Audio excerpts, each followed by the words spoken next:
गौतम गंभीर और अजीत आगरकर के ऊपर से एक मुसीबत हटती नहीं और 3-4 आकर बैठ जाती है। ये तो लेटेस्ट न्यूज है। अब देखो, गौतम गंभीर की तारीफ होनी शुरू हुई थी कि उन्होंने हर्षित राणा को मौका दिया और फाइनली ये डिसीजन सही साबित हो गया, क्योंकि हर्षित राणा का पहला वनडे में जो इंपैक्ट था वो विराट कोहली से कम थोड़ी ना था।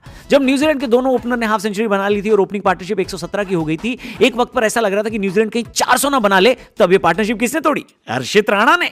फिर जब कोहली, श्रेयस अय्यर और रविंद्र जडेजा के विकेट जल्दी जल्दी गिरे और एक वक्त पर लगा कि टीम इंडिया 300 रन चेज नहीं कर पाएगी, तब 126 के स्ट्राइक रेट से 29 रन बनाकर टीम इंडिया को किसने संभाला? राणा जी ने। यानी गौतम गंभीर ने, जिनको इतना ट्रोल किया गया था राणा को खिलाने के लिए, उन्होंने अपना डिसीजन सही साबित करवा दिया। लेकिन जब यह सब हो रहा था तभी एक और कंट्रोवर्सी खड़ी हो गई, जिसके बाद टीम इंडिया के सिलेक्शन प्रोसेस पर बहुत सवाल उठ रहे हैं। क्या है ये सिलेक्शन और क्यों हुई ये सिलेक्शन? आइए आपको आज की वीडियो में बताते हैं, लेकिन उससे पहले जरा आप डिस्क्रिप्शन और पिन कमेंट में जाइएगा, लिंक दिया है महाअन्नदानम का, उस पे क्लिक करके जरूर डोनेट करिएगा, क्योंकि इस 15 फरवरी जब महाशिवरात्रि मनाई जाएगी आदि योगी की बड़ी प्रतिमा के सामने कोयंबटूर में, तब महादेव के लाखों भक्तगण वहां पर आएंगे।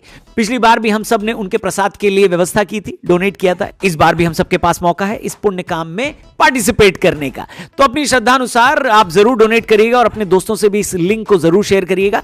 एक भक्त के महाप्रसाद का 50 रुपीज का कॉस्ट है। आप जितना भी डोनेट करना चाहें खुलकर डोनेट करिएगा। डिस्क्रिप्शन और पिन कमेंट में लिंक दिया है। हर हर महादेव जरूर लिखिएगा कमेंट बॉक्स में। फिलहाल वीडियो में आगे बढ़ते हैं। तो भाई साहब, कुछ सिलेक्शन ऐसी हुई है जिसको लेकर जनता सोशल मीडिया पर बवाल मचा रही है। सबसे पहले तो ध्रुव जुरैल, ऋषभ पंत इंजर्ड हो गए, उनकी जगह किसी और को खेलने आना था। टीम इंडिया को एक बैकअप विकेट कीपर चाहिए था केएल राहुल के लिए। अब ऐसे में लोगों को लग रहा था कि फाइनली संजू को जस्टिस मिलेगा, क्योंकि टी20 में उनका परफॉर्मेंस बढ़िया है, लेकिन वनडे में भी उन्होंने बेहतरीन परफॉर्म किया है। उनकी 56 की एवरेज है, 100 के करीब का स्ट्राइक रेट। अभी विजय हजारे ट्रॉफी में उन्होंने सेंचुरी भी लगाई थी। चलो संजू ना होते तो ईशान किशन होते, जिन्होंने डोमेस्टिक में बढ़िया परफॉर्म किया। सैयद मुश्ताक अली ट्रॉफी में झारखंड को जिता भी दिया, फिर विजय हजारे ट्रॉफी में भी एक सेंचुरी लगाई। बेसिकली इन दोनों में से किसी एक को ऋषभ पंत की जगह सिलेक्ट करना था, लेकिन सिलेक्ट हुए ध्रुव जुरैल। ध्रुव वैसे टेस्ट में तो इंडिया के रेगुलर फीचर होते हैं, लेकिन वनडे में उनसे बेहतर विकेट कीपर अवेलेबल थे। इसके बावजूद उनका सिलेक्शन होना कई लोगों को हलक से 2 बोतल पानी पीने के बावजूद नीचे नहीं उतर रहा।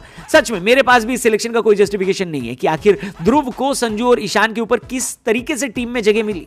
आपके पास अगर इसका जवाब है कमेंट करके बताना। फिलहाल आगे बढ़ते हैं। सिलेक्शन नंबर 2 की बात कर लेते हैं। परसों की बात है, पहला वनडे मैच खेलते हुए वॉशिंगटन सुंदर इंजर्ड हो गए। बहुत समय तक वो मैदान में दिखाई भी नहीं दिए। फिर जब उनकी झलक देखने को मिली तब तक उनकी इंजरी की खबर जंगल में आग की तरह फैल चुकी थी।